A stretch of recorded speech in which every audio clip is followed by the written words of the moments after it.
Kita masih di pendahuluan fikih Islam madhab Syafi'i. Sumul fikhil Islami likulli ma yahtaju ilaihi nas. Ilmu fikih cakupannya meliputi segala hal yang dibutuhkan oleh manusia. Segala sisi kehidupan manusia dibahas oleh ilmu fikih. Sisi apapun yang kita jalani, jika kita ingin tidak menyimpang dari syariat Islam, kita harus ngerti fikihnya. Sisi apapun.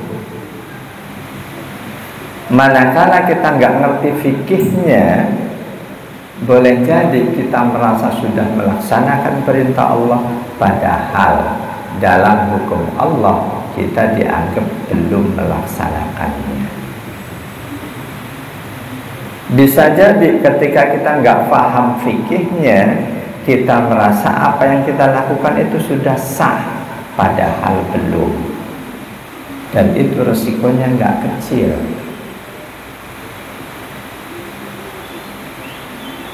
La syakka anna hayatal insani muta'addidatul jawali.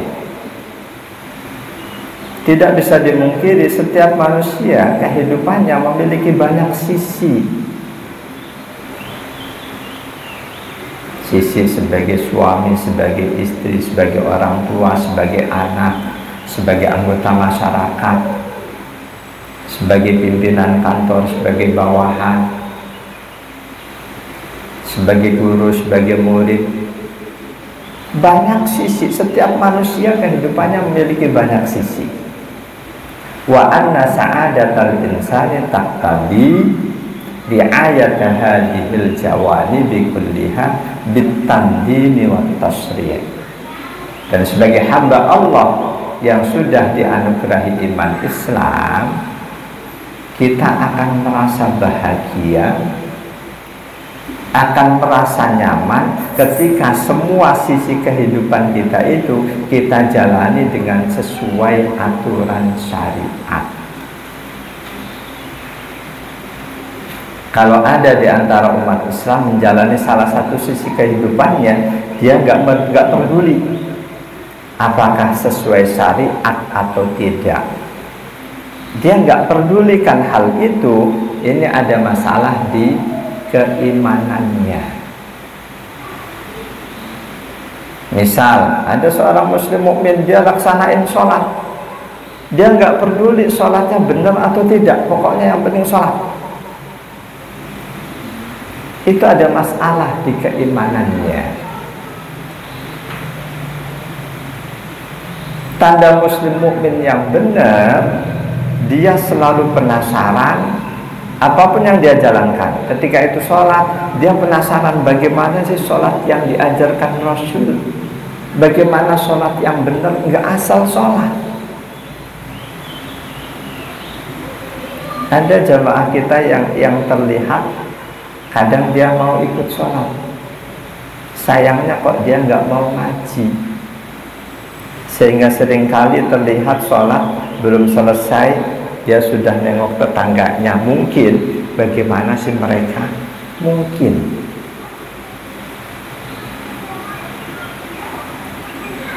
Jadi di antara tanda keimanan yang benar, dia selalu ingin melaksanakan perintah Allah yang dia imani dengan sebaik-baiknya. Dia selalu ingin mencontoh Rasulullah yang dia imani dengan sebaik-baiknya. Dia ingin selalu menjalankan Al-Quran yang dia imani dengan sebenar-benarnya. Itu tanda keimanan yang sudah benar, yang sudah lurus. Walamma kana al-fiqhul islami huwa ibaratun 'anil ahkamil lati syara'aha Allah li ibadihi li'ayatan li masalihihim wa dar'an lil mafasidi anhum. ja'a hadzal fiqhul islami mulamman bi kulli hadhil jawanib. Fikih Islam itu adalah gambaran dari hukum syariat, hukum yang ditetapkan Allah untuk hamba-hambanya, yang tujuan hukum Allah itu untuk menjaga kebaikan-kebaikan kita sebagai hamba Allah, dan juga untuk menjauhkan kita dari hal-hal yang tidak baik buat diri kita. Dengan tujuan itu, maka fikih Islam sangat memperhatikan setiap sisi kehidupan manusia. Sisi apapun sudah diatur dalam fikih Islam. Nah, itu selanjutnya fikih terkategorikan. Kalau dulu 4 kategori fikih, ulama belakangan menjadi 6, diperluas lagi. Kitab-kitab fikih dulu, fikih itu meliputi fikih ibadah, fikih munakahat, fikih muamalah, fikih jinayat.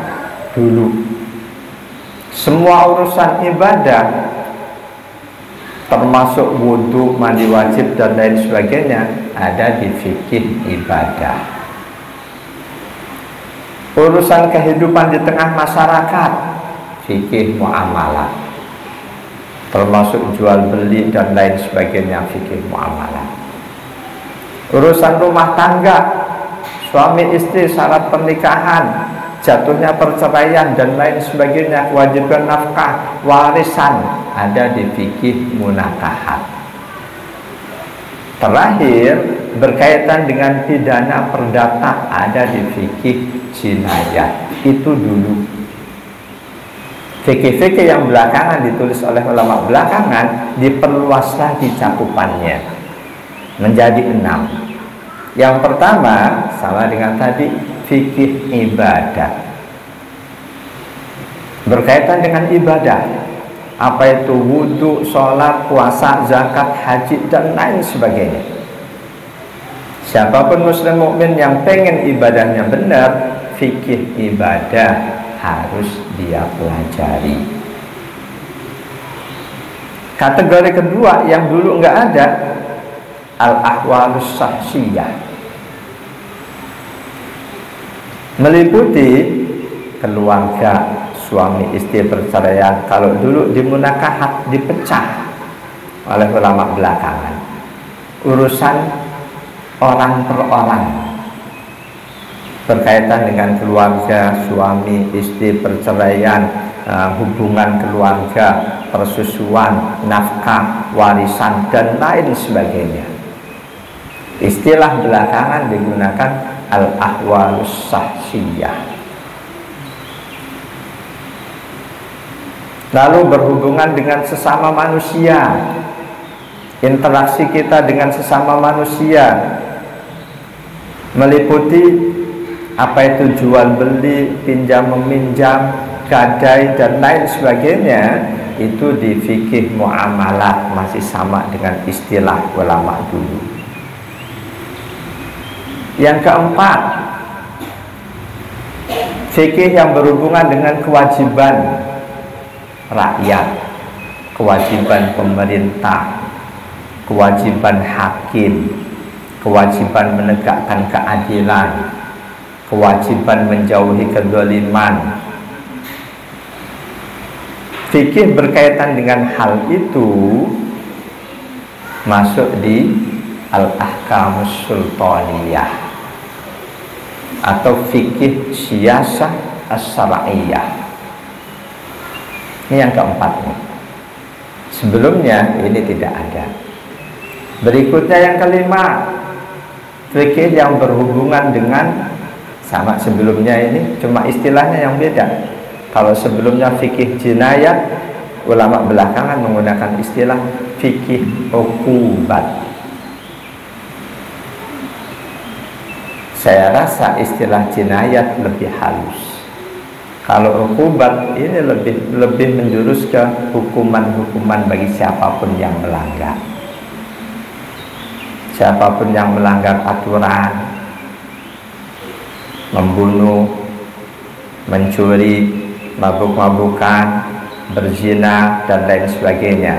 Ini ulama belakangan pakai istilah fikih uqubat. Ulama dulu fikih jinayat. Lalu yang keenam, hukum fikih yang berhubungan dengan akhlak, kesopanan dalam kehidupan bermasyarakat.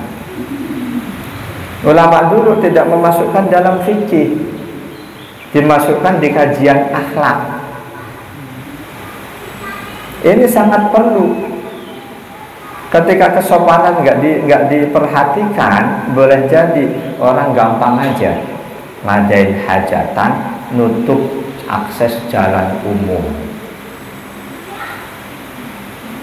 atau ngadain hajatan setel musik memekakkan telinga sampai tengah malam.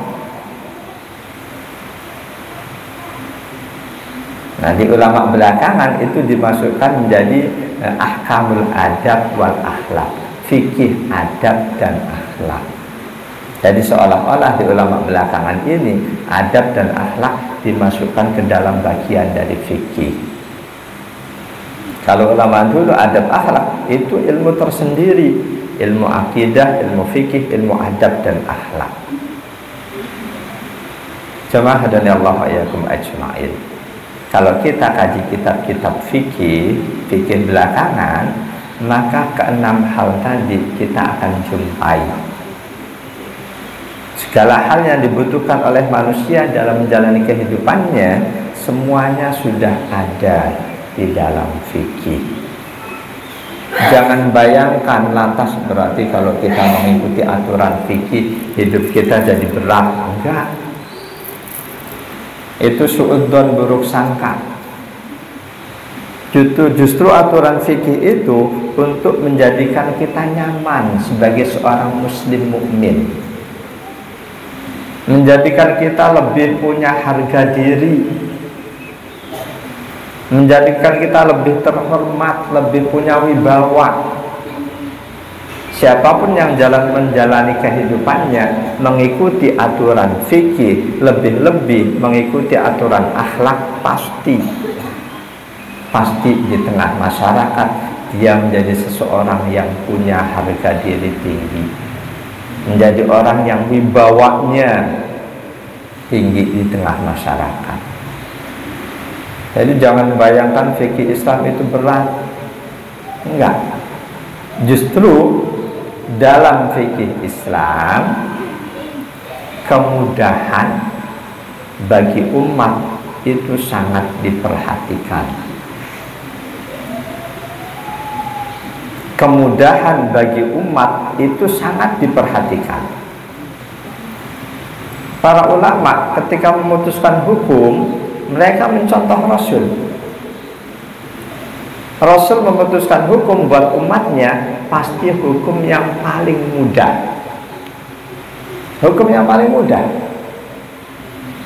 Kalau untuk beliau sendiri baru yang paling berat. Tapi untuk umatnya beliau pasti yang paling mudah. Contoh sholat. Mulanya Allah mewajibkan 50 waktu. Kita bersyukur Rasulullah dapat saran dari Nabi Musa. Hadisnya sahih itu. Rasul dapat saran dari Nabi Musa. Kata Nabi Musa, Muhammad, umatmu gak akan sanggup sehari semalam 50 waktu. Itu pengalaman dari beliau, Nabi Musa. Umat beliau fisiknya gede-gede gak sanggup, apalagi umat Rasulullah yang kerucil-kerucil, bocil-bocil, nggak akan sanggup. Boleh jadi usulan ini oleh Rasulullah dianggap ini benar juga nih usulan, hanya belum menghadap kepada Allah, minta keringanan. Pada akhirnya dari 50 waktu Allah berikan cuma 5 waktu, jauh berkurang. Ketika Allah menetapkan 5 waktu ini, Allah juga menetapkan dia buat kalian umat Islam, sholat itu 5, tapi pahalanya 50 minimal. Tentu apabila dilaksanakan dengan benar, dengan mengikuti aturan fikihnya. Sholat 5 waktu ganjarannya minimal 50. Ketika Allah sudah tetapkan 5 waktu, itu Nabi Musa masih ngasih saran lagi. Umatmu gak akan sanggup walaupun cuma 5 waktu. Kira-kira omongan Nabi Musa ini benar apa salah? Salah. Benar kayaknya. Coba disurvei, mayoritas umat Islam yang sholat full sehari 5 waktu berapa persen? Kebanyakan gak full. Yakin, coba teman-teman kalian anak yang sekolah tanya jujur, survei kecil-kecilan, satu persatu tanya, kalian sehari-hari sholat 5 waktunya full apa enggak? Mungkin hasilnya sangat mengejutkan. Jadi saran Nabi Musa 5 waktu, umatmu masih enggak akan sanggup. Mungkin maksudnya mayoritas umatmu enggak akan sanggup. Dan yakin itu benar. Benar. Tapi Nabi malu untuk meminta keringanan, karena kebetulan Allah sudah menetapkan untukmu 5, tapi pahalanya 50. Ketetapanku sudah tidak bisa dirubah lagi. Adanya kalimat itu menjadikan Nabi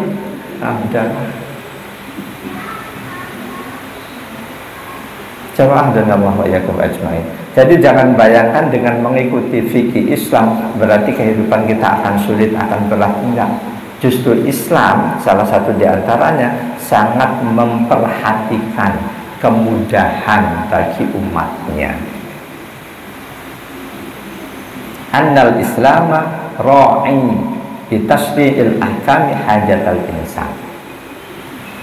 Dengan disyariatkannya hukum Islam, hajat manusia, kebutuhan manusia itu dijaga betul. Wa ta'minu sa'adatihim. Kebahagiaan manusia akan bisa dicapai dengan mematuhi syariat Islam.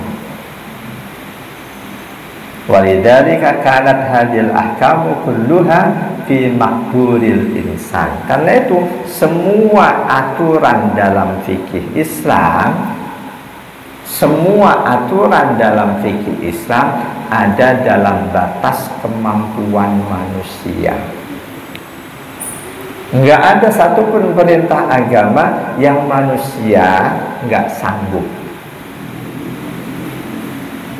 Enggak ada satupun perintah agama yang manusia enggak sanggup menjalankannya. Ini manusia yang dalam kondisi sehat, kondisi normal.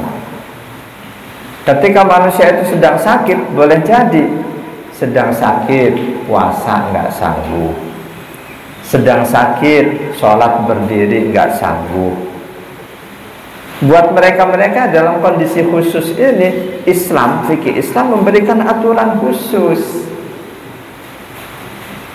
Jadi dalam kondisi sehat, semua perintah Allah ada dalam batas kesanggupan, kemampuan manusia. Yakin puasa, orang walaupun sehari-hari makan 5 kali, ketika datang Ramadan yakin dia puasa nggak bakalan mati. Nggak makan dari subuh sampai maghrib nggak bakalan mati. Walaupun sehari-hari dia makannya 5 kali, justru akan menjadi sehat, menjadi baik. Jadi semua perintah Allah ada dalam batas kesanggupan manusia untuk melaksanakannya. Wa dhamina hududa taqatihi, dijaga betul batas kemampuan manusia. Enggak ada syariat Allah, enggak ada perintah Allah yang manusia tidak sanggup melaksanakannya. walaysa fihi hukmun ya'jizul insanu an adaihi wal qiyam bihi. Dalam Islam nggak ada satupun hukum yang manusia nggak sanggup melaksanakannya, nggak ada satupun. Beda dengan hukum buatan manusia, hukum produk anggota dewan. Boleh jadi manusia karena punya keinginan tertentu membuat aturan hukum yang bisa dirubah-rubah sesuai dengan kebijakan pimpinan. Ketika pengen anaknya bisa nyapres, hukum bisa dirubah. Manusia ketika ingin yang tua boleh jadi terjegal, hukum dirubah, umur lebih dari 70 nggak boleh, boleh jadi. Itu hukum manusia. Hukum Allah berlaku tetap, tapi bukan harga mati. Wajib sholat berdiri ruku, bagi yang sakit silahkan semampunya. Wajib puasa, sedang sakit nggak sanggup, kata dokter kalau puasa akan lebih bahaya, silahkan tidak puasa saat itu, nunggu nanti kalau sudah sehat. Sedang perjalanan jauh ribet sholat, ada aturan khusus, silahkan sholatnya dirangkep-rangkep, 2 waktu jadiin 1, 4 rakaat kerjain 2. Jadi nggak ada satupun perintah agama Islam yang memberatkan, kecuali nafsu. Sholat subuh jam 4:12 menit saat ini buat orang yang mengikuti nafsu enteng atau berat. Subuh jam 4:12 menit. Ternyata nggak cuma di sini. Di masjid-masjid lain biasanya kalau saya datang untuk ngajar, itu jamaah sudah banyak. Bulan ini ketika subuhnya malam, tadi pagi di Tian Indah, sampai sana baru 3 orang. Begitu ada baru tuh berbondong-bondong datang. Sebelum-sebelumnya ketika subuhnya ada di waktu yang paling siang, mereka datang sudah lebih dari separuh jamaah, separuh masjid sudah iktikaf. Beratnya subuh ketika waktunya semakin malam itu bagi orang yang mengikuti nafsu. Atau kalau toh berat karena dia mengikuti nafsunya, begadang, melek sampai malam, begitu malam baru tidur, subuhnya otomatis akan berat.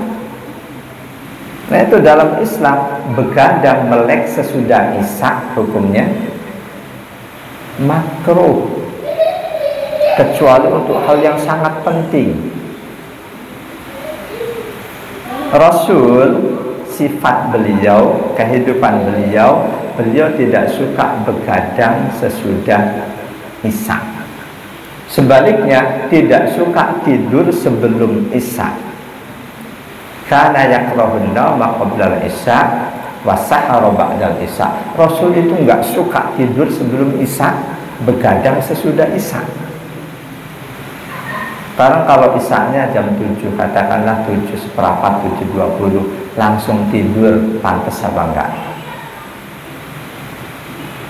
Setengah 8 malam udah tidur pules, pantas apa enggak? Jangan ragu-ragu, itu enggak pantas. Nah kan Rasul habis isya tidur, salah memahaminya. Betul habis isya Rasul tidur, tapi isyanya Rasul lebih sering dilaksanakan mundur 2 jam dari waktu adzannya. Itu isyanya Rasul.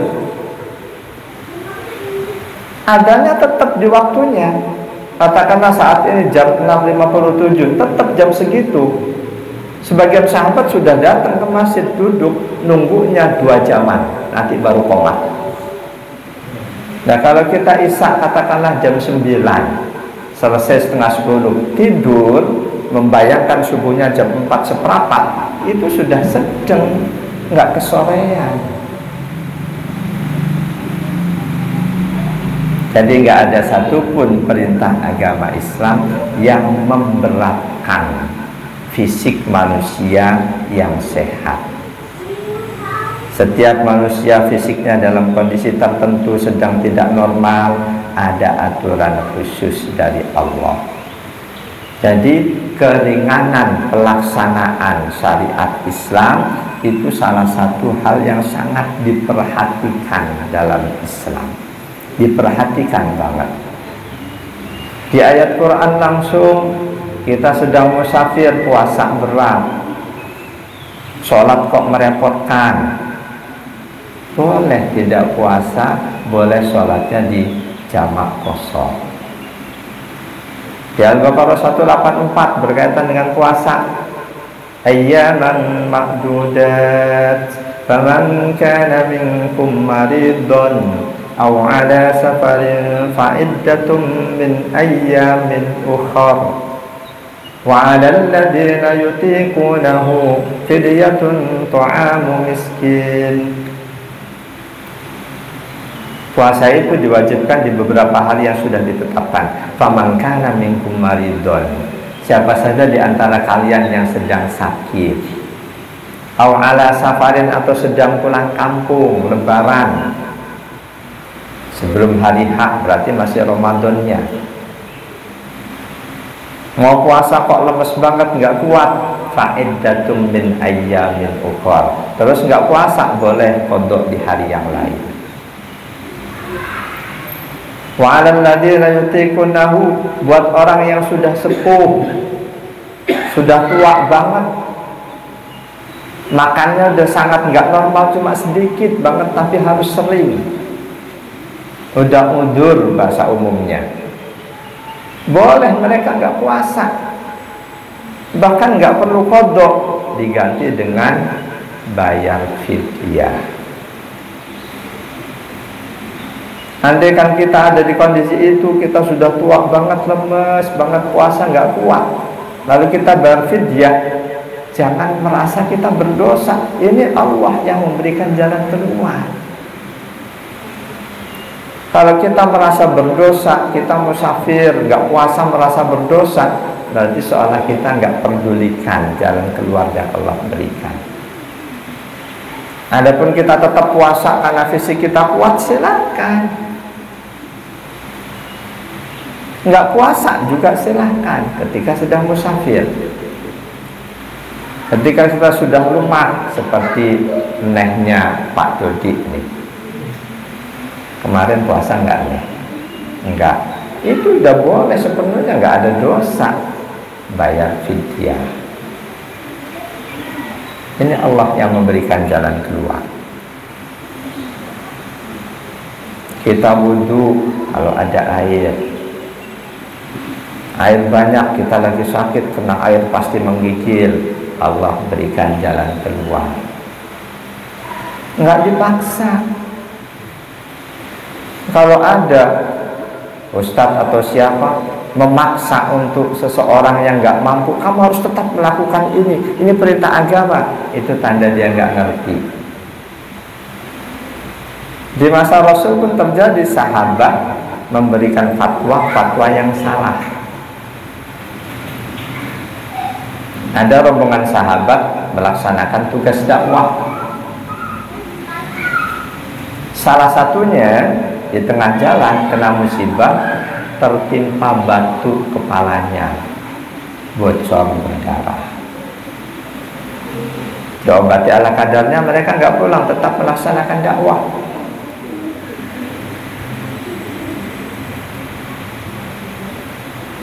Dalam perjalanan selanjutnya, ketika istirahat, tidur, takdir Allah, yang kepalanya bocor mimpi junub. Terus apa yang terjadi?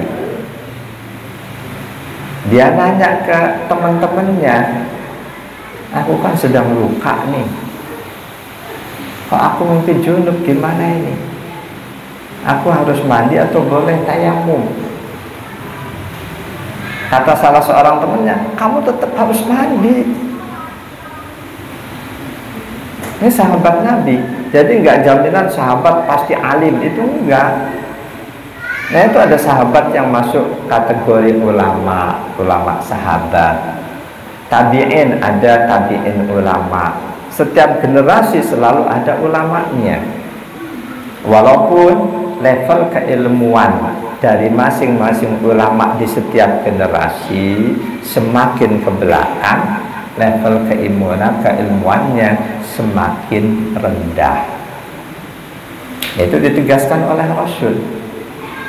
Nah itu level keilmuan ulama generasi sahabat pasti lebih mumpuni dibanding keilmuan ulama generasi tabi'in. Begitu selanjutnya. Itu rata-rata, walaupun ada 1-2 orang ulama generasi tabi'in yang lebih mantap dibanding generasi sahabat secara umum. Ketika dikasih fatwa, kamu tetap harus mandi. Sahabat yang terluka kepalanya dia mandi. Takdir Allah, dia mati.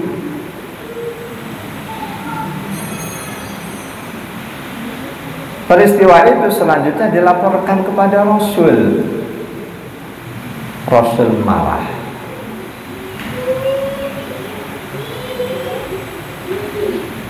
Qatalu, mereka telah membunuh saudaranya. Qatalahumullah, Allah marah terhadap mereka. Kenapa mereka nggak nanya dulu kalau memang nggak ngerti? Sifaul aini as-su'al, kunci menghilangkan ketidaktahuan dengan bertanya.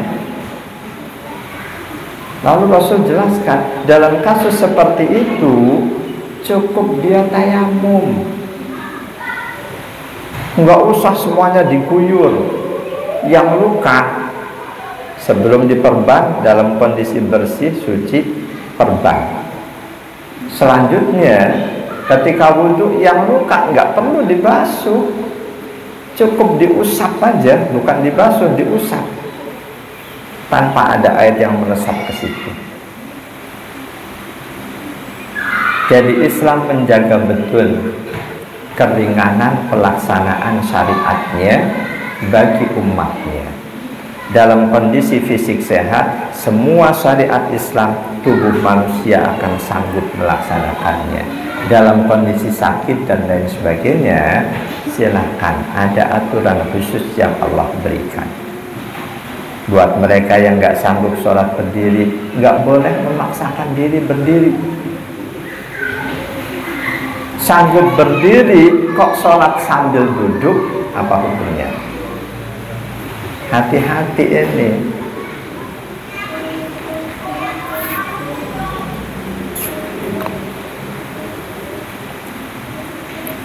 Ketika seseorang sanggup sholat sambil berdiri, sholat wajib, tapi kok dia sambil duduk,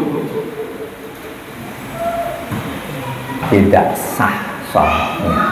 Hati-hati ini. Tidak sah sholatnya. Itu fatwa Imam Nawawi, ulama besar mazhab Syafi'i, bukan Syekh Nawawi Banten, bukan, Imam Nawawi. Dan hujah beliau hadis sahih riwayat Imam Ahmad, Imam Bukhari 1117, Imam Abu Dawud, dari sahabat Imran bin Husain radhiyallahu anhu qala, kata beliau, kanat bi bawasir fasa'altu Nabiya sallallahu alaihi wasallam anis sholat. Waktu itu aku sedang sakit bawasir, apa? Hernia. Sakit hernia ya, kalau buat duduk sakit. Nanya bagaimana cara aku mengerjakan sholat? Faqala, jawaban Rasul umum, sholli qa'iman. Jika kamu mampu berdiri, sholatlah sambil berdiri.